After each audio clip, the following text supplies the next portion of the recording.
Good morning. Good. As we start, let me just read Romans 8:1. There is therefore now no condemnation for those who are in Christ Jesus. Siguro in Tagalog para at least makuha lamang po ninyo. Ngayon nga'y wala ng hatol na parusa sa mga nakipag-isa na kay Kristo Jesus. No condemnation means wala ng hatol o parusa. Kung ikaw ay tunay na kay Jesus, wala ng hatol na parusa kang kakaharapin pa. Yun po yung blessing ng isang pagiging Christian. And I do hope lahat po tayo ay mapaalalahanan ng simpleng verse lamang po na ito dahil ito po ay pagpapaalala sa atin ng paanyaya ng ating Panginoon. Kung ikaw nga ay tunay na kay Kristo, walang hatol tayong haharapin. Kung hindi, when we die, we'll go straight with the Lord and we will be with Him forever. Let us pray. Lord, thank you for that blessing, O God, na marinig po namin ang inyo pong pangako. At ito po'y paanyaya sa aming lahat. At kung ang isa man dito, Panginoon Ama, ay wala pa po kay Kristo Jesus, nawa makita po niya ang resulta at biyaya na hatid, Panginoon Ama, ng kaligtasan na tanging matatagpuan lamang sa aming Panginoon at tagapagligtas na si Kristo Jesus. So, we pray, Lord, na ito po ay maging source ng joy naming mga mananampalataya. Ito din po ay maging source ng hope, Panginoon Ama, ng mga tao na nangangailangan, Panginoon Ama, ng kapatawaran at buhay na walang hanggang kay Kristo Jesus. Lord, we pray for your blessing as we continue to study your word in Luke chapter 4. And ito po ay mahalagang paalala din sa amin ang aming aaralin ngayon, Panginoon Ama. Nawa ito po ay magsilbing paalala sa aming lahat na ang mensahe po ng mabuting balita ay hinayag din ng aming Panginoong Jesus at ito po ay malinaw na kanya pong tinupad dahil ito po ay isang prophecy, Panginoon Ama, at ginampanan po ito ni Jesus upang ang kaligtasan na inyong ipinangako sa amin noong una pa lamang ay naririto na at ang nais ninyo sa bawat isa ay tunay na manampalataya kay Kristo Jesus. Kaya ang aming dalangin, Panginoon Ama, ang aming pag-aaral ngayon ay magresulta ng pananampalataya, magresulta, Panginoon Ama, ng pagtalikod sa kasalanan, magresulta, Panginoon Ama, ng pag-asa at mas higit na pag-ibig pa sa iyo, O Diyos. Ito po ang aming dalangin sa pangalan ni Jesus. Amen. Okay. Isa sa mga mahalagang alaala ng aking pagiging isang pastor, siguro dahil 19 going 20 years na rin, yung unang pagtuturo ko sa Higher Rock. So yun yung mga memorable para sa isang pastor. Siguro kailan ba ako unang nagturo? Yung unang-una kong turo as a full-timer that time was prayer night. Ito po yung pinaka-exciting part ng training namin doon. Parang 3 days before, Wednesday night, ite-text ka ni Pastor Bob ng Monday morning. Tsaka ka lang makakapag-aral. So, parang surprise po yun. So, ngayon na bago na kasi parang ang naging schedule is parang 1 month ikaw, you will be teaching. So, I'm still part of the prayer night teachers ng hindi, prayer night muna. Meron pa akong iba. Okay. So, yun yung una kong pagtuturo sa Higher-Rock. And then, yung una kong pagtuturo in context, in a wider congregation, ayun yung gusto ng asawa ko, banggitin ko, ay prayer retreat. Okay. So, ano lang siya, excited siya para sa akin. Okay. That was also my first time na medyo marami na sila at that time na nakapakinig sa akin. And then, yung pinakaunang pulpit teaching ko was Resurrection Sunday. And Pastor Bob was so gracious to me dahil binigay niya sa akin yung first pulpit teaching ng napaka-simple lang kasi Resurrection Sunday. It's something na madaling aralin, hindi siya parang, it's not something na kailangan ko talagang pagtuon ng mahabang oras, but that was indeed a blessing. So, I can still remember yung illustration ko, isang illustration ko that time. Pero that was a blessing. Hindi ko alam kung sa inyo ay may mga mahalaga kayong preaching na narinig din sa inyong buhay. For sure, meron po kayo. Maaari itong preaching na naghatid sa inyo ng pananampalataya kay Jesus. Okay? O message na naghatid talaga ng comfort sa inyo sa oras ng matinding suffering ng inyong buhay. May message na talagang pwede din na eye-opener para sa inyo na ito ay tunay na tumulong sa inyo na maunawaan ng isang message na hindi nyo dati naintindihan. May mga messages pong ganon. For sure, maraming messages na memorable na nakatulong para sa inyong paglago sa ating Panginoong Jesus. At for sure, ang pinakamahalaga ay ang mensahe na naghatid sa inyo ng kaligtasan. Akin is, hindi ko maalala kung anong passage yun, but we are studying the book of John in Higher that time. And it was indeed a blessing. But regardless of the preacher, although alam ko si Pastor Bob yun na nagturo that morning, ang naalala ko lang ay kung saan ako nakaupo dahil meron akong parang kayo, may sarili akong upuan din sa high rack. Okay? So parang may seating arrangement sa high rack before, hindi ako nawawala doon sa upuan na yoon nung ako po ay nagsisimula pa lamang sa aking pananampalataya at that time.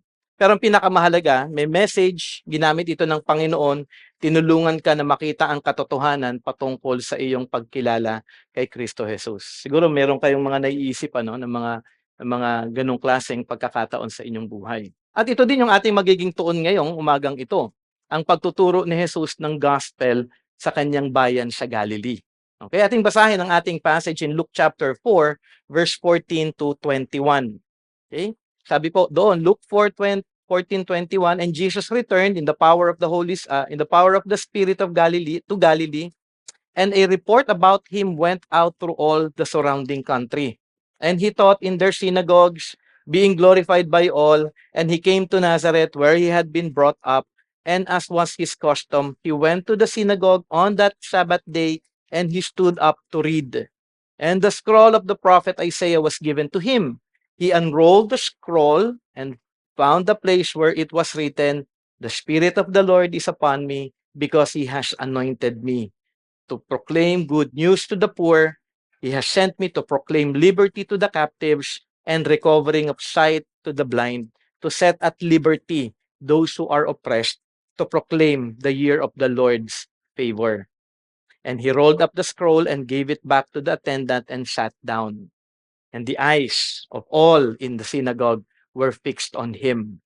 And he began to say to them, "Today, this scripture has been fulfilled in your hearing." Napakaganda, no? Yung ikaw sabihin mo, syempre hindi ko naman pwedeng sabihin yun kung babasahin ko yung Isaiah 61, ano? Si Jesus lamang ang pwedeng makapagsabi noon.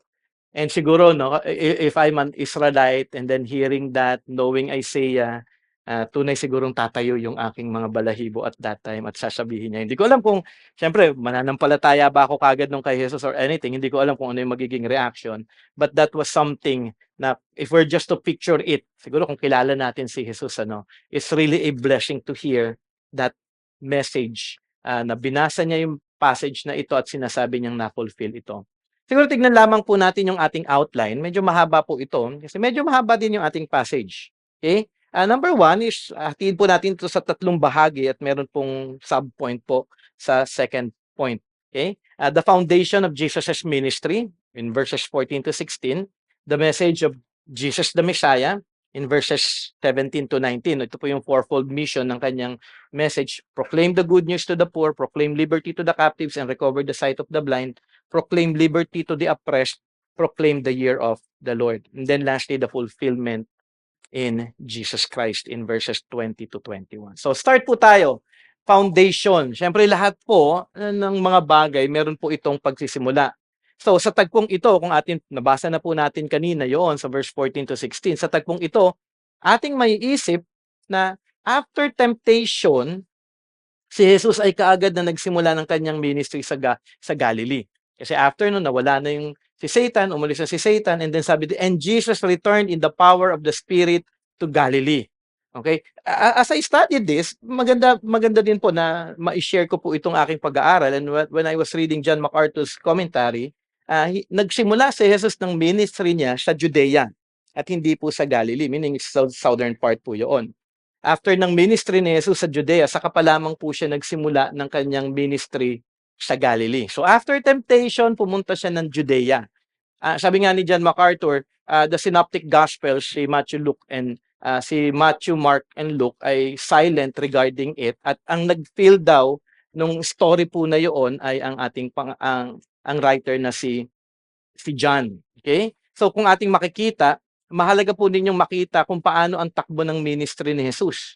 Paano ito nagsimula at ano ang mga mahalagang katotohanan patungkol sa kanyang ministry. So ano yung nangyari after temptation? So umalis si Satan, okay? For 1 year si Jesus ay pumunta ng Judea. Nag-ministry po siya doon for 1 year. At sa Galilee po, 1 year and a half siya nag-ministry dito. And then yung remaining, kasi 3 years lamang po yung ministry ni Jesus Christ. So yung remaining months niya is yung time niya na nung nandun nag-umakyat na siya at yung ito na yung story kung saan malapit na po pong mamatay si Jesus Christ. At mababasa po natin yun sa book of John. So, ang story to ay inilahad ni Apostle John sa John chapter 1 to chapter 4. So, ano yung mga pangyayari sa John chapter 1 to 4? Hindi na po natin naaralin, pero at least siguro kung nabasa niyo na po yung book of John, ay maaalala niyo po ito. Okay? The calling of the first disciple. So, siguro, ang ministry niya nag-start talaga in calling the disciples. Okay? And then, first miracle. John chapter 2. Ano yung first miracle? Turning water into wine. Okay? So may disciples na siya noon, kasama niya yung disciple niya doon sa wedding at Cana at nag-perform siya ng first miracle. And then after ng ministry na yon, cleansing of the temple in Jerusalem, and then in John chapter 3. Ano in John chapter 3? Nicodemus story, di ba? For God so loved the world. Siyempre, hindi natin makakalimutan John 3:16. At lalo na yung story ni Nicodemus. Okay? And then after that, baptizing the people in Judea. And then chapter 4, John chapter 4, sino makakalala? Samaritan woman. Okay, so yung meeting po ni Jesus Christ with the Samaritan woman at the well. So ito yung mga tagpo na hindi po nailahad doon sa Synoptic Gospels at nabigyan po ito ng tuon ngayon at after po ng ni Jesus Christ na mag-minister doon po sa Samaritan woman, doon lamang po siya nagpunta, going back to north to begin his ministry in Galilee. At actually, mababasa natin in John chapter 4, verse 43 to 45, sabi doon, after the 2 days, he departed for Galilee. Okay, so doon na yun. So ibig sabihin, kung titignan natin, okay, 1 to 4, chapter, 1 year ito, nandun siya, and then departed for Galilee. Dito ngayon magsisimula yung story ni Luke sa chapter 4. Then verse 44, sabi nga, for Jesus himself had testified that a prophet has no honor in his own hometown. Ay, minsan pag inaral ko na yun dyan, bakit kailangan sabihin ito na walang honor yung prophet sa kanyang hometown? Galilee is the hometown of Jesus Christ. Doon po siya nanggaling. Ibig sabihin, doon ka nanggaling, wala talagang tao masyado maniniwala sa iyo. So when he came to Galilee, the Galileans welcomed him, having seen all that he had done in Jerusalem at the feast, for they too had gone to the feast. Ibig sabihin, hindi siya nag-start sa Galilee ng kanyang ministry, hindi sa kanyang hometown, kasi hindi siya kagad pakikinggan. Gumawa muna siya ng mga miracles. Ginawa niya muna yung ibang mga bagay na kanyang pwedeng gawin sa Judea. Ngayon, pagbalik niya ngayon ng Galilee, meron ng evidence of the work ni Jesus Christ na nagpapatunay na siya yung Messiah. Kaya ngayon bumalik siya. At ang unang-una niyang ginawa sa Galilee is to preach the word of salvation. Napakaganda, no? Maganda po kasi makita natin kung ang galing nga naman ng ministry ng ating Panginoon. And it is full of wisdom. Hindi ito yung parang bara-bara lang siya. Okay, gagawin ko na ito. Palaging may plano. Okay? Even in our lives, mahalaga na makita natin that how we live our lives should always be based on wisdom. May plano ang Panginoon at kung ano yung magandang plano ng Panginoon, dun po tayo palagi susunod. So mahalaga po na tayo po ay ma-inform kung ano nga ba yung pagkakasunod-sunod ng pangyayari doon sa ministry ng ating Panginoong Jesus. Ngayon, balikan po natin yung ating passage in Luke chapter 4, verse 14. And Jesus returned, bumalik na siya, in the power of the Spirit to Galilee. Yan yung connection dito. And a report about him went throughout all the surrounding country. So, muli paalala sa atin ni Luke na ang ministry ni Jesus dito sa verse 14 ay nakaayon sa kapangyarihan ng banal na Espiritu. So it is empowered by the Holy Spirit. Na ang tunay na spiritual authority ay nagmumula hindi sa kakayanan ng tao kung hindi sa pagkilos lamang din ng Diyos. So ibig sabihin, mahalaga na makita natin ito, no? The ministry itself or even the authority, kunyari daw may binigay na authority sa aking si God as a pastor, it's not because of my capacity, strength, enablement kong sarili or strength ko. It's always by the empowerment of the Holy Spirit. One time when I was new here, may isang group of people who attended here. They came from a Pentecostal church. And then after attending here for a month yata, lumapit sila sa akin, sabi niya sa akin, we're going to look for another church. because your church doesn't even say anything about the Holy Spirit. Wala kasi kayo nababanggit patungkol sa Holy Spirit. Sabi niyang gano'n. Sabi ko sa kanya, actually, every time that the Word of God is faithfully proclaimed, the Holy Spirit is at work. Every time that the gospel is being preached, the Holy Spirit is at work. Every time that the name of God, the Word of God is proclaimed and God is glorified, the Holy Spirit is at work, because this is a Holy Spirit empowered ministry. Wala ang Holy Spirit dito kung hindi ako magtuturo ng gospel. Wala ang Holy Spirit dito kung hindi ko ituturo ang ating Panginoon at ang katotohanan ng kanyang salita. Kaya even in Jesus Christ, mahalaga po na makita po natin na sinabi nga, in the power of the Spirit. Ibig sabihin, bakit gano'n? Si Jesus Christ naman, kailangan niya pa ba ng Holy Spirit? Diyos naman siya. Kasi nga po, siya po ay tao, fully man and fully God. So mahalaga po na maintindihan po natin yung aspect po na yun, dahil yun din po ay magiging silbi sa atin na pattern na kailangan nating sundin. Kasi example po si Jesus Christ na atin dapat po na sinusunod. So ang tunay na spiritual authority ay nagmumula hindi sa kakayanan ng tao, kundi sa pagkilos lamang ng ating Panginoong Diyos. So the respect is not on me, but on how God uses the person. Because I am being empowered by God, hindi ako ito, ang Diyos ang lahat ng ito, biyaya niya ang lahat ng ito, siya ang nagtuturo sa akin at siya din ang kumikilos sa akin upang maihayag ko ang katotohanan ng salita ng Panginoon. And that is a blessing to know. 'Di ba? Kaya nga ako, I'm so blessed with Pastor Bob. Because every time I hear Pastor Bob teaches, it's not because of him. It is because God is working through Pastor Bob, through the Holy Spirit, for me to understand and to know God all the more. Okay? At si Jesus, ating makikita dito, ay mahalagang halimbawa para sa ating lahat. Bagamat sasabihin ninyo o isipin ninyo, bakit kailangan ni Jesus ang kapangyarihan ng banal na Espiritu? Si Jesus ay Diyos. Ito ay totoo, pero mahalaga na makita natin na ito ay pagpapasakop sa plano at kalooban ng Diyos Ama. Plano yan design ni God yan So Jesus Christ was following God. 'Di ba? Si Jesus ay bumaba dito upang ano ang gawin? Sundin ang kalooban ng ating Panginoong Diyos. Bakit? Kasi hindi natin lahat nagawa 'yon. So si Jesus ginagawa niya ang lahat ng kalooban ng ating Panginoong Diyos Ama. Upang atin din, di lamang yan, upang atin din makita ang gawain ng banal na Espiritu. Okay? Kasi may Holy Spirit. Kaya nga makikita natin, ang salvation is a Trinitarian work. Si God ang nagpadala, si Jesus Christ ang nag-fulfill ng kalooban ng Panginoon para sa ating kaligtasan. Si Holy Spirit, after ng ministry ni Jesus Christ, siya naman yung nag-i-empower, siya yung nag-regenerate sa atin, siya yung kumikilos sa atin para maunawaan natin ang salita ng Panginoon. So mahalaga makita po natin yung ministry ng Holy Spirit. Una, sa buhay ni Jesus, sa mundong ito, dahil si Jesus ay naging tao at kailangan niya ng tulong ng banal na Espiritu. Pangalawa, upang atin makita na ang trabaho ng Holy Spirit sa atin ay ang maggabay at magbigay kalakasan at wisdom na magawa natin ang kalooban ng Diyos. So para sa atin, magiging effective lamang din ang ating ministry kung tayo din ay tunay na nagtitiwala sa pagkilos ng banal na Espiritu sa ating buhay. So napakahalaga po nito. Okay? Kaya every ministry ay dapat spirit-empowered. Kami sa Hierarch, we don't believe, until now, kami mga full-timers, especially Pastor Bob, hindi kami nabibilib sa mga matatalino. It's always about character. Sa full-time ministry, ang pastoral staff is hindi ka naging full-time minister o naging pastor dahil ikaw yung pinakamatalino sa lahat o ikaw yung pinakamay alam sa lahat. Actually, marami po sa mga taga-hierarch na marurunong sa word ni God pero hindi po pastor. Kasi ang hinahanap po talaga namin ay isang tao na tunay na magpapakumbaba at magpapasakop sa banal na espiritu.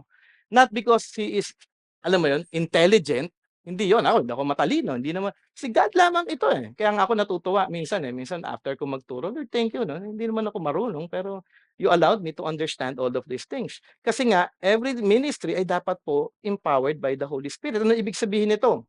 Ayon sa salita ng Diyos, ang ministry. Ayon sa salita ng Diyos, ang ating tuon sa ministry. So, ayon sa salita ng Panginoon ng lahat, hindi human understanding o sarili nating kalakasan. Kaya wala tayong pwedeng ipagmayabang kung ating nakikita din na ang lahat ng ito ay nagmumula sa banal na espiritu. At mahalaga po na makita natin yung bagay po na ito. Sabi nga ni Luke, and a report about him went out through all the surrounding country. So, makikita natin si Jesus naroon. Muli, ito din makakonect natin ang Judean ministry, first understanding. Okay? Dahil sa naging ministry na ni Jesus sa Judea, nag-ministry na siya doon, pagpunta ni Jesus sa Galilee, may report na patungkol kay Jesus. So narinig na nila yan. Okay, may balita, 'di ba? May mga balita tayo nare-receive ngayon eh. Ganon din at that time. Okay, later in our study, though may alam na sila sa ministry ni Jesus, marami pa rin, ito yung pinaka-nakakalungkot, marami na sila narinig, nakita na ng iba yung mga miracles ng ating Panginoon, marami pa rin ang hindi nanampalataya kay Jesus. Kahit sa ating panahon, it doesn't mean na nandito kayo sa ating church ay Christian na. Hindi po. Okay? Meron pa rin ang magsasabi, they know Jesus, pero they do not truly believe in Him. At yun po yung nakakalungkot na bagay. Okay? So ano unang ginawa ni Jesus sa Galilee? Ang unang ginawa ni Jesus sa Galilee ay magturo ng salita ng Diyos. Kaya nga, ito yung primacy, ito yung pinaka-importante dito sa church, the teaching of God's Word. Whether it be on Sunday service, whether it be on cell meetings natin, or whether sa anumang mga ministries natin dito, the church, the local church teaching ay napaka-importante. Kasi dito ipinapakita na lamang ito sa atin ng ating Panginoon, ang pagtuturo. Sabi nga, and He taught in their synagogues, being glorified by all. So ito yung priority ng ministry ni Jesus, ang magturo ng katotohanan ng salita ng Diyos. Kaya bigyan natin importance ng Sunday. Hindi natin siya yung parang pag-iisipan mo pa, attend ba ako? Pero parang mas maganda yata pumunta na lang ng mall. Hindi, kasi importante po ang word. Kasi si Jesus Christ, ito yung priority niya eh. Kung titingnan nga natin, we start at 10, we usually end at 11:30, 1.5 hours. Hindi yun napakahaba. Mas mahaba pa yung movie ni Superman. Mas mahaba pa yung movie ng Lord of the Rings eh. 3 oras. Doble ng oras nyo dito, pero napagtsagaan yung mapakinggan yun. Diba? Kasi sinabi ni si Jesus Christ, ang primary ministry niya is teaching. Sabi nga sa Mark 1:38, and He said to them, let us go to the next town that I may preach there also. Punta ako dito para makapagturo. Luke 5:3. Actually, napakaraming passages po ito. Pinili ko na lamang po ito. Getting into one of the boats, which was Simon's, he asked him to put out a little for the land, and he sat down and taught the people from the, hindi to synagogue. But even on the boat, ang ating Panginoong Jesus, ang primary purpose pa rin niya is to teach the Word of God. Luke chapter 6, verse 6. On another Sabbath, he entered the synagogue and was teaching. Luke 19:47. Ang sabi doon, and he was teaching daily in the temple. At marami pang mga passages na nagturo sa atin na ang tuon ng ministry ng ating Panginoong Jesus ay ang pagtuturo. Kasi importante po na makinig po tayo ng salita ng Panginoon. He was teaching because this was an example for us to follow, na tayo maging isa at makinig palagi ng salita ng Panginoon. Dahil ang salita ng Diyos ang siyang tunay na nagbibigay sa atin ng buhay at tunay na pagbabago, na tayo ay maiayon at maiwangis sa ating Panginoong Jesus. At hindi lamang iyon, maraming mga tagpo sa Bible na ang tawag kay Jesus ay teacher. Kapag teacher, pag tawag kay Jesus ay teacher, ibig sabihin siya ay teacher, nagtuturo. Hindi naman pwedeng sabihin teacher tapos hindi naman nagtuturo. Okay? So ibig sabihin, he was called a teacher dahil siya po ay isang tagapagturo. Kilala po ang ating Panginoon dahil sa kanyang ministry. So anong ibig sabihin naman ni Luke nung sinabi niya na nagturo si Jesus sa synagogue, being glorified by all? So, importante yung ministry of teaching at yung resulta daw ng kanyang pagtuturo ay nag-glorify ito ng lahat. Ibig sabihin, sa bawat pagtuturo ni Jesus, ito ay nagre-resulta sa kanila ng pagkamangha at sila ay tumutugon ng may pagpupuri sa ating Panginoon. Alam mo, a good listener would always praise God and thank the Lord every after message. Hindi man ganun ganda yung message, and I've heard a lot ng mga messages in my life na okay, medyo, alam mo yun, monotone voice, or hindi yun nakabase sa preference natin. Every faithful teaching of the Word of God should always lead us to thankfulness and glory to God, regardless of the pastor, regardless of the speaker. Because who is working? The Holy? Okay, nakuha na kaagad So, importante na makita natin yun, ano? Kasi I don't want any one of you to look, makikinig lang ako kay Pastor Jay. And I have heard a lot of people like that. Pag, ay, hindi si Pastor Bob. Ay, hindi si ano. Tapos minsan yan, pagka si Pastor Bob, naka-break, sino yung magtuturo? Sino magtuturo? Kahit sino pa ang magturo, kung ang church ay faithful in the Word of God, it is the Holy Spirit who is teaching. Okay? Siguro kung tayo din, sa panahon ng kay Kristo, no? Ako yung pinipicture ko yun. Kung makikinig siguro ako sa mga turo ni Jesus, ito din yung magiging response ko. I will truly glorify God. Sana, no? Kasi maraming hindi din eh. Sana isa ako dun sa talagang nag-glorify sa Panginoon. Siguro kung tayo lang, may time machine, ibabalik tayo dun, Wala siguro matutulog sa inyo. Siyempre ni Jesus yun, Kaya napaka-blessed ng mga tao during those time, hearing the word of God. And it's a blessing actually, even in our time, we have the Bible because the Bible also reveals to us kung ano din yung itinuro ng ating Panginoong Jesus. Di man natin to napakinggan sa Kanya. Basahin natin siya ng magandang boses para kunyari nakikinig na rin tayo sa mensahe ng Panginoon. Muli in verse 16, hinayag ni Luke na si Jesus ay nagpapatuloy sa kanyang ministry in Nazareth na isa lamang ang tuon ang magturo pa rin sa salita ng Diyos. So, from Galilee, Nazareth, isang lugar lamang po yan, parang different district. Sabi ni Luke, and he came to Nazareth where he had been brought up. Doon siya pinalaki. Okay? And as was his custom, he went to the synagogue on the Sabbath day and he stood up to read. Ano yung foundation ng ministry ni Jesus? Spirit-empowered gospel teaching ministry. Yun yung ministry ng ating Panginoon. Yun yung foundation niya. Spirit-empowered gospel teaching ministry. In application, tayo din in our ministry, it must be spirit-driven. Kaya nga ang mga workers natin ay members. Ay lahat po ng workers dito, wala po tayo dito na nag-serve in our church na hindi po member. Okay, lahat po ay dumadaan sa proseso upang at least malaman o ma-assess kung ang profession of faith ba ay tunay. We are not like other churches na, ay, magaling ka mag-drums, o sige, drum ka na dito. Although wala naman tayong drums. Magkakatok-katok ka lang dyan. Okay, kung magaling ka ba mag-gitara ka na. No, we don't do that. Because it should be spirit-empowered. At least, nalaman natin, tunay yung profession of faith mo at hindi lang siya lumabas sa labi mo, ay, Christian ako. Maraming mga tao na nagsasabing Christian sila pero hindi naman talaga sila mananampalataya.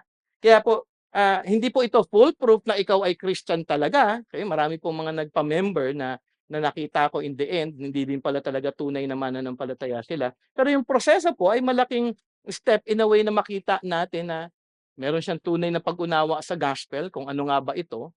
Meron po siyang pagnanais na maging accountable sa church at maging bahagi at maging blessing po para sa lahat. So kung walang true gospel understanding, wala din ang Holy Spirit. Yun ang pinaka-importante nyo makita. Kung walang understanding of the gospel, wala ang Holy Spirit. Kasi the Holy Spirit is only given to those who have come to know Jesus Christ as their Lord and Savior. Okay? Kaya nga po, isa ang dahilan kung bakit importante po yung membership ng church.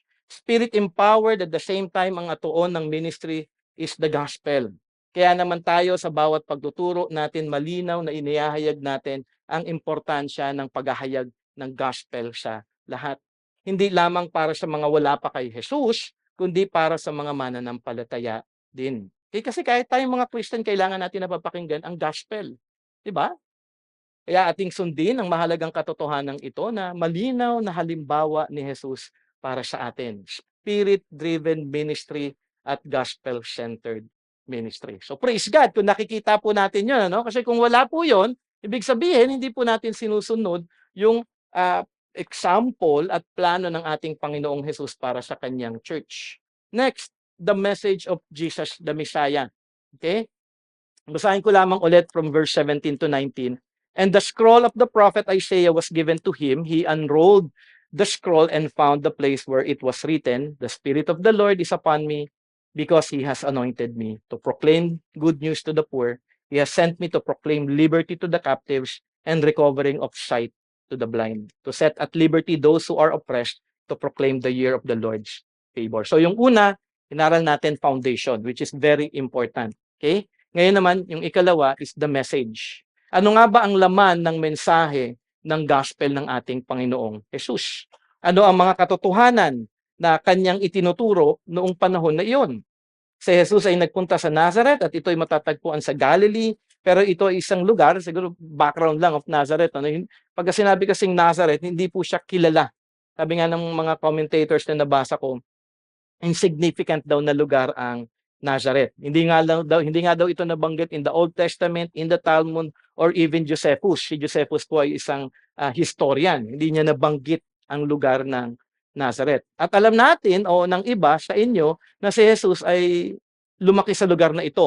Pero para maging malinaw lamang in background para makita natin po ito, si Jesus ay pinanganak saan?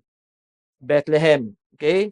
Later, tumira siya sa Capernaum na kanyang hometown at makalipas nito, naging associated na si Jesus sa Nazareth throughout his ministry. Kaya naman, ang naging tawag kay Jesus ay Jesus of Nazareth. Okay. At ang title na ito po ay hindi prestigious. Hindi siya yung parang tama, oh, there's Jesus. Jesus of Nazareth. Kasi Nazareth po is not a well-known place. So, ibig sabihin, ito po ay pagkukutya sa kanya. Is Jesus of Nazareth. Isang tao na nakatira sa isang insignificant place. At doon natin makikita yung humility ni Jesus Christ. Okay? He came here, hindi siya naging royal, pero pinanganak siya sa sabsaban, lumaki siya sa isang lugar na mahirap, isang anak ng lumaki sa isang pamilya na ang income ay isang carpenter. Okay? Actually, dalawa yung view nun eh. May mga carpenter before daw na naisip ko lang ngayon sa isang pag-aaral. May mga carpenter daw, kapag matagal ka ng carpenter, medyo maganda na daw yung income mo. Pero it just happened lang na si Joseph parang hindi yata naging successful. Tapos siguro yung prime of life na dapat niya na makukuha, namatay siya. Okay? Kasi ang carpentry isang parang major work siya before. Sabi nung ibang mga nabasa ko. Anyways, so hindi siya prestigious place. So ito po ay pagkukutya kay Jesus pagka tinatawag po siyang Jesus of Nazareth. So si Jesus, kita natin nasa synagogue ulit at may inabot ang sa kanya, sa ating Panginoong Jesus, yung scroll, at yung scroll na ito is from the book of Isaiah. Praise God, may Bible na tayo, no? Saka may iPad na rin. Siguro kung may scroll pa, no? Ang laki siguro ng table ko dito para aking pangbasahin ito. So napaka-convenient po ng ating panahon ngayon. Okay? So at ito po yung itunuro ng ating Panginoon. The Spirit of the Lord is upon me because He has anointed me to proclaim good news to the poor. And so on. Nabasa na po natin ito. Mahalaga po na makita natin ito. At ito yung binasa ni Jesus at makikita natin ito na pagtupad sa isinulat ni Isaiah. So, isa sa magandang paalala sa atin, when we study Jesus Christ, si Jesus Christ is always fulfilling the Old Testament prophecies and promises. So, ibig sabihin, everything na sinabi in the Old Testament, finulfill to ni Jesus Christ. So, itong tagpong ito, kung ating titignan, pinufulfill ulit ng ating Panginoon yung nakasulat in the Old Testament na kanyang gagawin bilang isang tagapagligtas o yung Messiah. Okay? At the same time, tunay na ang Holy Spirit ay nakay Jesus. Sa inception pa lamang niya, sa kapanganakan ni Jesus, at sa kabataan, ang banal na Espiritu ay nasa kanya na. Pero isipin niyo, bakit baptism lang bumaba yung Holy Spirit? Okay? Ito ay paghayag lamang sa lahat na ito si Jesus na anak ng Diyos. Kasi start ng ministry. Pero the Holy Spirit was already in Jesus Christ. But this was significant as a symbol. Kasi kailangan makita ng lahat at may mag-witness. Kasi ano yung sinabi? Nung bumaba yung Holy Spirit in the form of a dove. This is my Son whom I am well pleased. Listen to Him. So mahalaga po yun na paalala sa ating lahat na ito si Jesus, even tayo ngayon eh. Kung nabasa natin yung part ng baptism ni Jesus, anak to ng Diyos. At ang sabi sa akin, pakinggan ko siya. At ngayon, dito si Jesus ay nagtuturo. Ano yung paalala in the baptism? Listen to Him. Okay? So mahalaga po na makita natin yung pagkilos ng banal na Espiritu sa Kanya at ang Kanyang pagtupad sa plano ng ating Panginoong Jesus. At si Jesus ay magsisimula na dito sa kanyang pagtawag sa kaligtasan. And I quote, sabi nga ni John MacArthur, and I quote, the phrase, the Spirit of the Lord is upon upon me, reflects the reality again that Messiah would be empowered by the Holy Spirit. He would be anointed by the Spirit, set apart, and empowered for special service. Okay, sabi sa Isaiah 11:2, tumuli pagtupad ng ating Panginoong Jesus, and the Spirit of the Lord shall rest upon him, the Spirit of wisdom and understanding, the Spirit of counsel and might, the Spirit of knowledge and the fear of the Lord. Lahat ng ito'y tinutupad ng ating Panginoong Jesus. Kaya dapat luwalhati yung ating pagtingin sa Kanya. Dapat napakataas at mas lalong lumalalim ang ating pag-ibig sa ating Panginoong Jesus. Dahil ito, Kanya nang tinutupad at nakikita natin sa ating pag-aaral kung sino ang ating Panginoong Jesus. And then in the message of Isaiah, ating mababasa yung 4 na missions ni Jesus. Okay? Ano po yun? Proclaim the good news to the poor, proclaim liberty to the captives and recover the sight of the blind, proclaim liberty to the oppressed, and proclaim the year of the Lord. So unahin po natin, proclaim the good news to the poor. Hindi ito poor na mahirap ito yung pagtingin na poor. Minsan tayo discriminators eh. Okay? Kundi maihayag ang gospel sa mga taong tunay na nakakakilala ng kanilang kawalan sa harap ng Diyos. Hindi siya poor na mahirap, poor na isang tao na walang pagkilala sa ating Panginoong Hesus. Pagkilala sa kanyang sarili na siya ay wala, siya ay hindi mabuti at kailangan niya ng tagapagligtas. Sabi nga ni Matthew sa Matthew 5:3, blessed are the poor in spirit, for theirs is the kingdom of God. Importante po na magkaroon po tayo ng understanding that we are poor spiritually, that we are bankrupt, na wala tayong nagawa para tayo ay maligtas. Yung po yung poor, wala. Di ba ang poor, wala? So hindi kayo poor in terms of finances kasi meron kayo kahit papaano. Ang poor talaga is wala. At ganun yung dapat na maging picture natin in terms of our spirituality. Na wala tayong pwedeng iharap sa ating Panginoong Diyos. Okay? Wala tayong. Okay? Sabi nga ni John MacArthur, and I quote, in spiritual terms, the poor are those who recognize that they have nothing by which to commend themselves to God.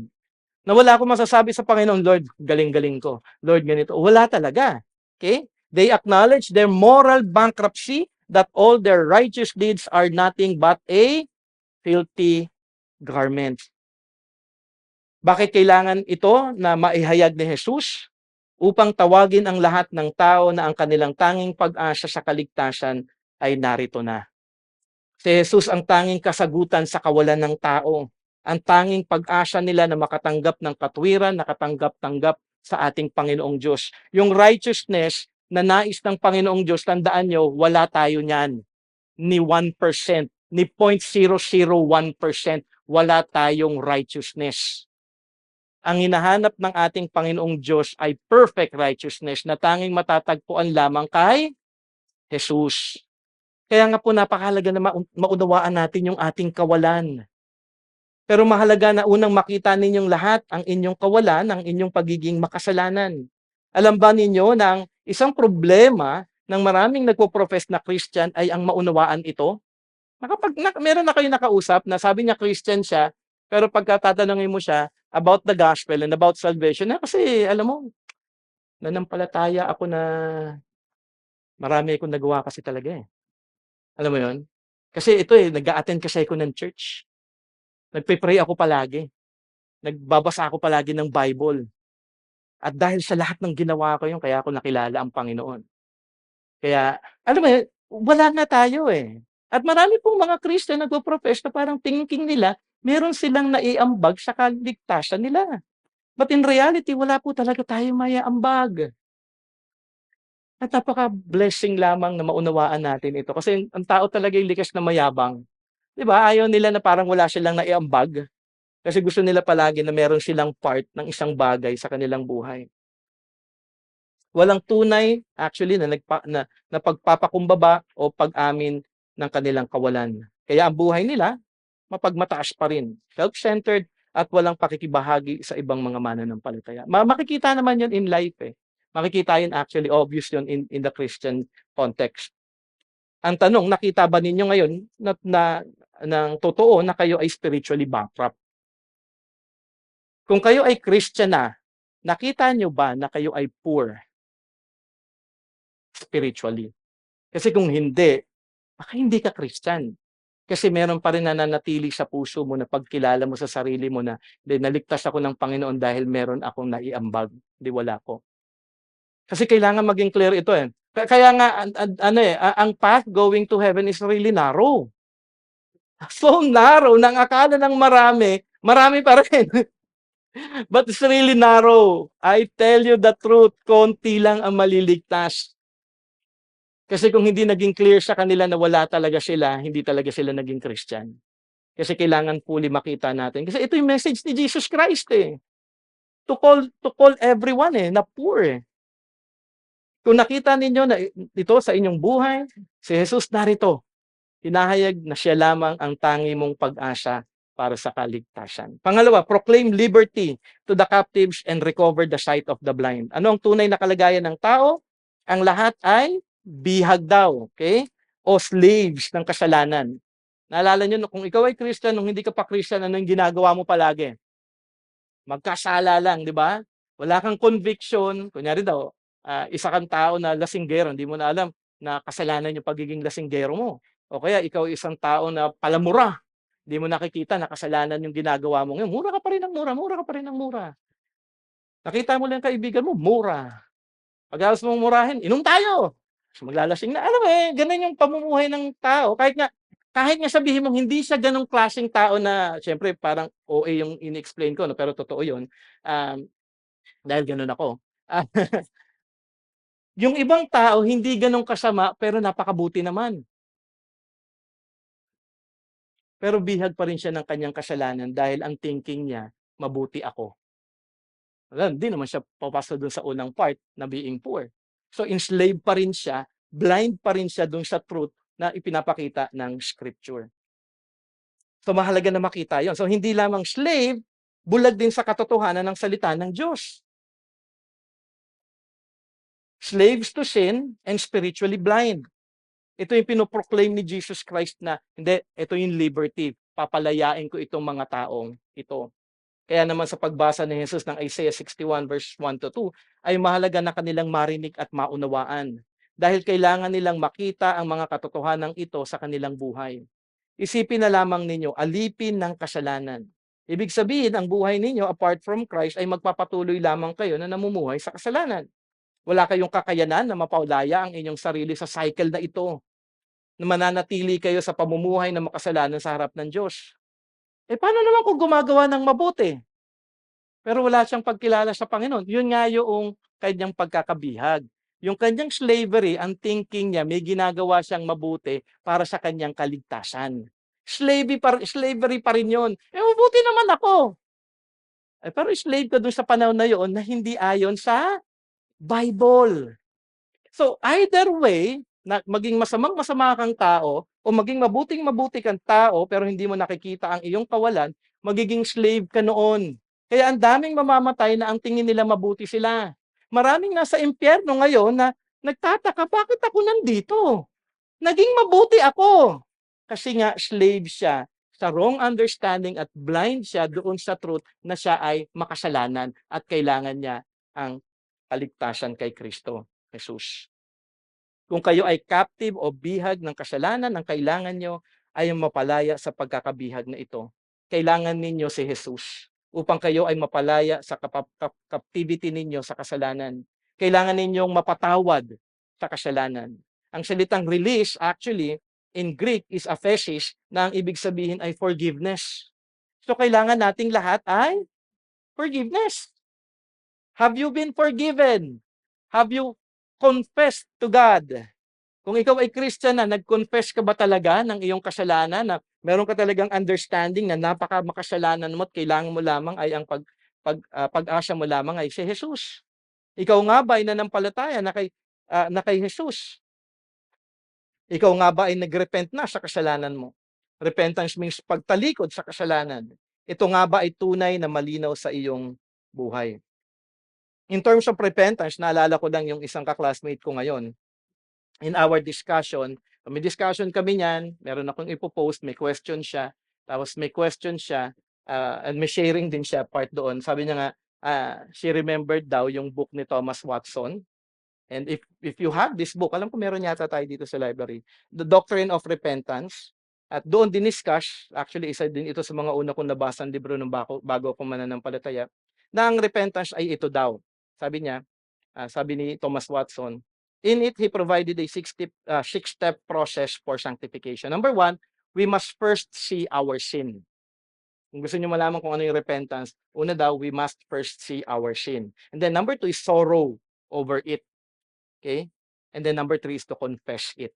Then number four, feel shame for it. Number five, hate it. And then number six, turn away from our sin toward Christ. Simple lamang po yun. Sana makita po ninyo yun. No? Kasi ang thinking ng marami regarding repentance is, sorry Lord. Sorry Lord, di ko na ulit gagawin. Tao lang po ako. There should be, okay?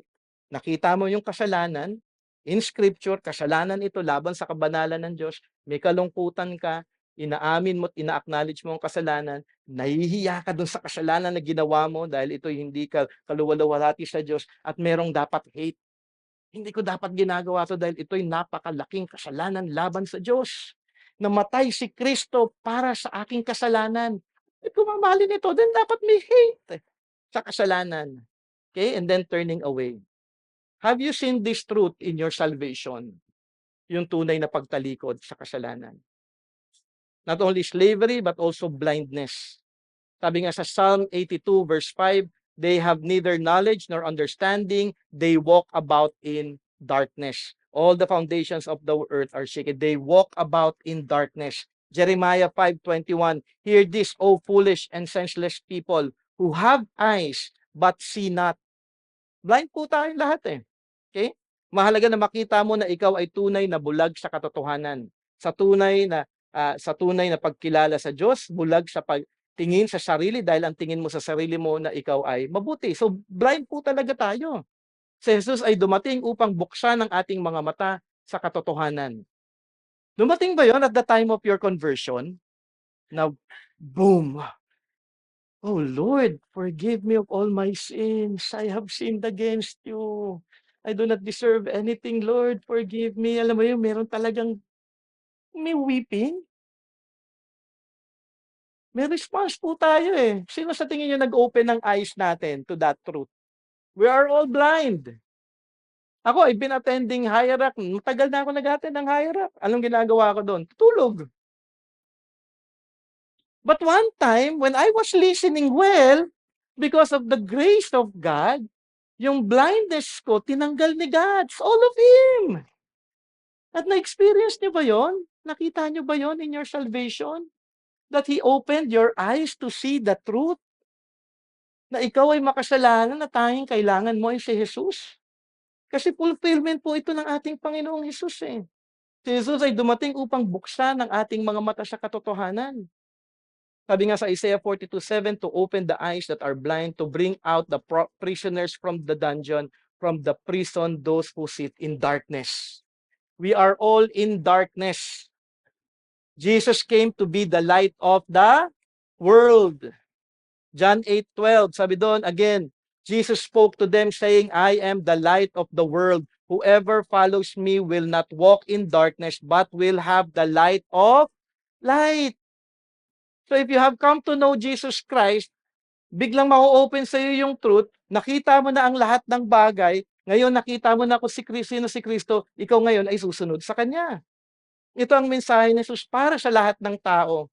Dahil ang lahat ng tao ay nasa kadiliman.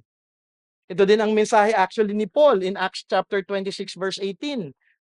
Sabi niya sa kanyang message doon, to open their eyes so that they may turn from darkness to light and from the power of Satan to God, that they may receive forgiveness of sins and a place among those who are sanctified by faith in me. So have you come to faith in Jesus? He will open your eyes to the truth. and enable you to respond in faith and in repentance. So kung ngayon parang naguguluhan kayo, Lord, di ko naintindihan, di ko naunawaan ang lahat ng ito, then pray, Lord, open my eyes. Dahil sabi mo, you will proclaim liberty to those who are blind and to those who are captive. If you are still living in sin, captivated by sin, enslaved by sin, na alam mo, ito yung cycle ng life mo araw-araw, then go to Jesus Christ and ask for His mercy and grace. Lord Jesus, help me. Free me from this captivity, from this enslavement of sin. Help me, O Lord, dahil ang pag-asa lang natin ay si Kristo Jesus. To have you come to faith, He will open your eyes to the truth, and He will enable you to respond in faith and in repentance. So believe in Christ and be forgiven of your sins. Next is proclaim liberty to the oppressed. To be oppressed means to be overwhelmed by life's painful circumstances, especially the wearying burden of sin and the inability to keep God's law. Alam mo yung buhay mo, bigat ka na, oppressed ka. Ganun kasi yung sitwasyon actually ng mga Hudyo. They were oppressed by Roman rule. Parang hirap na hirap sila, tapos at the same time yung mga Pharisees, yung kanilang religion ay nagpapabigat pa ng mga works na kailangan daw nilang gawin. So they're overwhelmed. Kaya may paanyaya si Jesus. Anong sabi sa Matthew 11:28-30? Alam niyo siguro ito at nabasa niyo na. Come to me, all who labor and are heavy laden, and I will give you rest. Take my yoke upon you and learn from me. For I am gentle and lowly in heart, and you will find rest for your soul. For my yoke is easy and my burden is light. So nabibigitan ka na ba sa buhay mo na parang wala nang pag-asa dahil wala ka kay Kristo Jesus? Go to Christ. Hindi ko sinasabing mawawala yung burden ninyo, but my burden is light. Kasi makakasama na natin siya, gagabayan niya tayo, tutulungan niya tayo, hindi niya tayo iiwan, patuloy natin makakasama ang ating Panginoon sa lahat ng ating sitwasyon. Napakaganda ng pangako ng ating Panginoong Hesus, napakaganda ng kanyang mensahe. Sino ang inyong kailangan? Si Jesus. Dahil nasa kanya ang kapahingahan. Di ba kahit na minsan nakakapagod? Actually, ako, to be honest, pagod na po ako eh. In a lot of ways, physically, yung mind ko, even before ako mag-worship dito, pumasok dito, hindi pa ako tapos magbasa. Alam mo yun? But, sabi nga, my burden is light. And the Lord will still carry me and enable me. So, kayo din, siguro meron din kayong ibang burden. Iba yung burden ko eh. Kayo din may burden. At kung nabibigatan kayo, go to Christ. Kung wala pa kayo kay Kristo, talagang napakabigat yan at mas lalo pang magiging mabigat yan. Because the way of the transgressor is hard. Ang isang makasalanan, pabigat ng pabigat ang buhay niyan. Pero kung ikaw magpapakumbaba, may kapahingahan kay Jesus. And lastly, sabi nga, proclaim the year of the Lord. Sa huli, pagtupad ng katotohanan ng Isaiah 61:1 and 2, si Jesus ay ang kanyang paghayag sa lahat na ang kaligtasan na sinasabi sa Isaiah ay narito na. Ano para sa isang Hudyo, iba yun. Kasi they're anticipating eh. Ang mga Hudyo po, ina-anticipate nila yung promised Messiah. And then narinig nila at that time na narito na. Na si Jesus sa kanyang paghayag sa lahat ng kaligtasan na sinasabi sa Isaiah ay narito na. That the day of salvation has arrived. The year of redemption is here.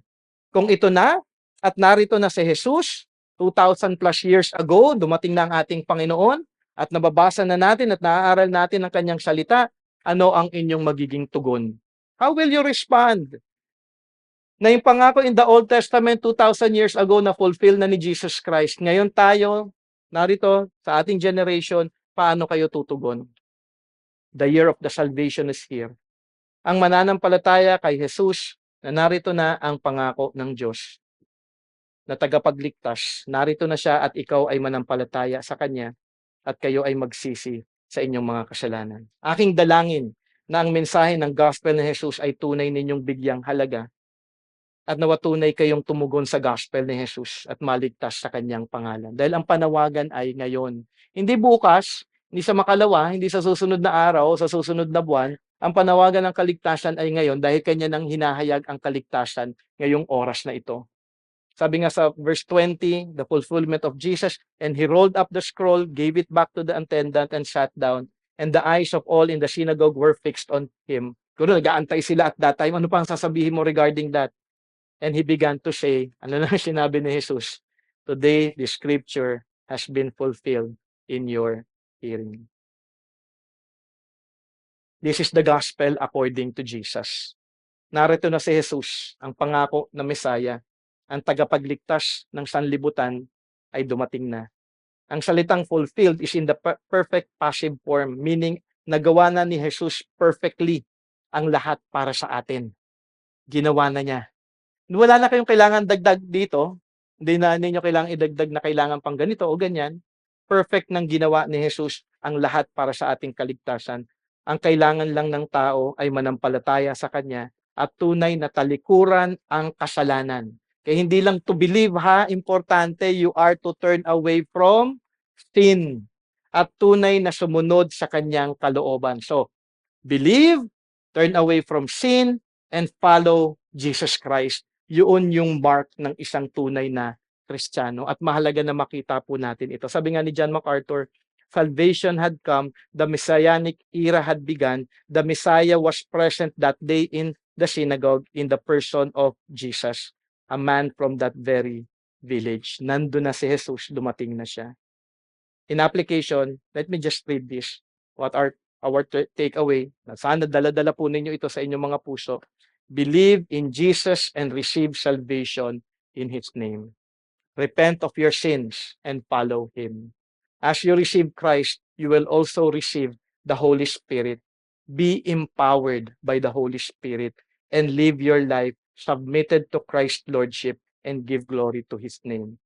And then lastly, as we have studied, proclaim the gospel to all people as we follow Jesus Christ. Let us pray. Lord, once again, thank you for your word. Thank you, Lord God, because your word gives life. Buhay po ito, Panginoon Ama, ang aming mga narinig. At napakahalaga po ito para sa bawat isa na naririto. Dahil si Jesus mismo ang naghayag na finulfill niya ang panawagang ito para sa aming lahat. Ang inyong kalooban para sa amin. Kanya pong ginampanan na. At nawa, kumilos po kayo, O Diyos, na ang banal na Espiritu ay tunay na kumilos sa puso at isip ng bawat isa na inyo pong buksan ang kanilang mga mata sa katotohanan. Palayain niyo po ang bawat isa sa pagkakabihag nila sa kasalanan at tunay na makita nila ang kanilang kawalan at ang kanilang pangangailangan kay Kristo upang matanggap po nila ang kapahingahan na matatagpuan lamang sa aming Panginoon na tagapagligtas. Lord, I pray that you will save each one, O God, that we may all come to faith and believe in Christ and be saved and to live our lives. Sama-sama po kami, Panginoon Ama, na maglingkod sa iyo at tunay, Panginoon Ama, na mamuhay, na magbigay kaluwalhatian sa inyong pangalan. Help us, Lord God, to be ambassadors of the gospel. Help us, Lord God, to be empowered by the Spirit in every ministry that we do, that we may not rely on our strength, nor on our own ability or intelligence or knowledge, but we may always be humble enough, O God, to acknowledge that everything is by grace and that it is the Holy Spirit working in us so that you alone may be glorified. Thank you, Lord God, for this morning. Thank you for the ministry later on sa Youth Fellowship. I pray, Lord, that you will guide them as Brother Pei will be here teaching them once again. And even as we celebrate the birthdays, celebration, the graduates, O God, ng youth, we pray, Lord God, na sa lahat ng ito, makita po nila ang inyong kabutihan sa mga kabataan, Panginoon Ama. At lalong-lalo na sila, we pray for their salvation, O God. And we also pray for the young adults ministry, fellowship later on. I pray, and we pray, Lord God, as a church, that you will bless this fellowship, that you will encourage each one, Lord God, to learn more about your word and to grow more, Lord God, in serving one another. So thank you for this morning. Bless our day, O God, and in the coming days, may you be magnified. In Jesus' name we pray. Amen and amen.